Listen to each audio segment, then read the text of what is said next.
लोगोफोर जोंहा बेलासिनि बाजार थांनो नागिरदों। गय जाबाय बियो।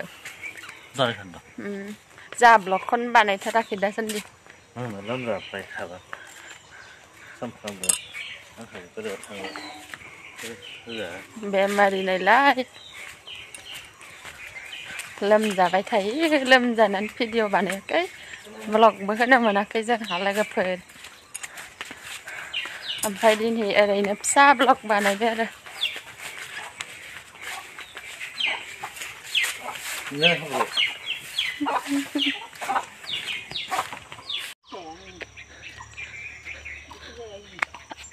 सान्दुं ओंखारबाय सं दासो फेटला दा सान्दुं ओंखारदों दा।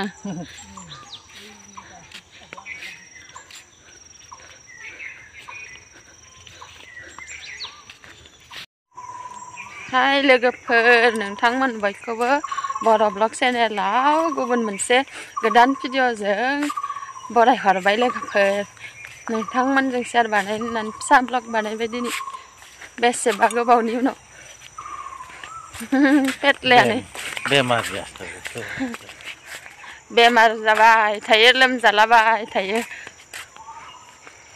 भिडिअ बानायनो नोंथ' बानायनो हायोना। मैयाबो गथ'सा गाबनानै साननिफ्राय हरलाय गाबदोब्रा। ओमफ्राय नथायावलागै मुलि टेब्लेट जागासिनो हराव राखाङो आंखौ होबाय एफएम बायदि रायनाया।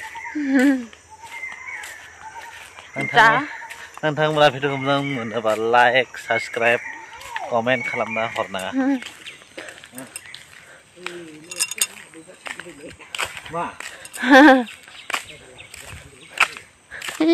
सान्दुंआ दासो ओंखारदों जोंना। दासो ओंखारदों साना खोनाफैखादों दिनै। ओइ बाजारसो थांनो र'। लोमजालुबाय थाबाय मानलाय लोमजाबाय बेमारि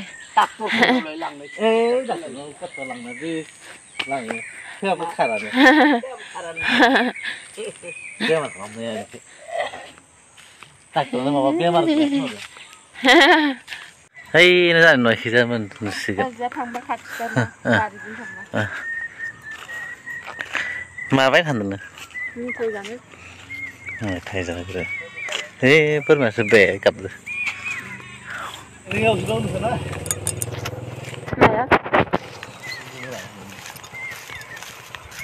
सान गोरलै ओंखारदों।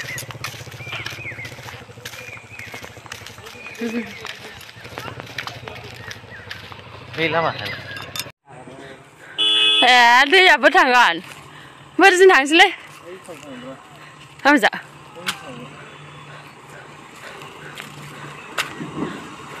मा खमला मोनामदो सारफावगोन दैजों बारगोन अखा हानानै लोगोफोर दै जादों। दै जों ओइ गामि गेजेरजों हाबासैना एखिजा फैबाय इजों गाखोनोसै।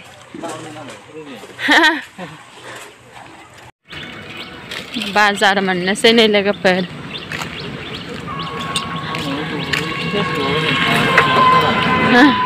बाजार मोननोसै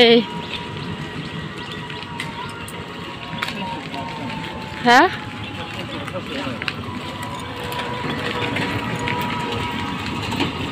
ब्रिज मोनबाय लोगोफोर ब्रिज दे याव खारफेटला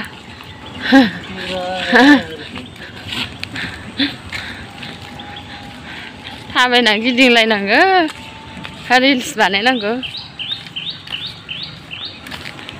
मानसि गैथारा बारा दिनै बन्द मानि इफ्राव नङाबा बेसे मानसि थायो। सबनिबो हलिनि बन्द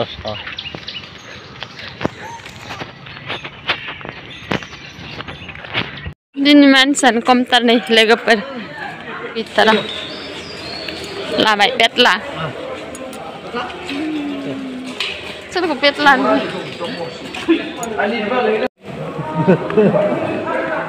बिलाहि फिसा जाना साम'आ मानो जागोन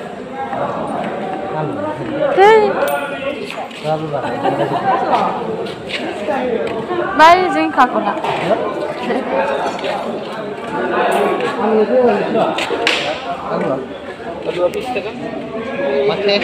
गैखाया आलु गैखाया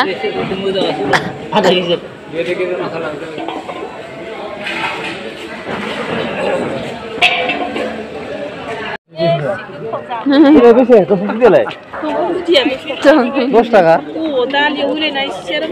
थाइबाला नाया गानासो थाइबाला जाया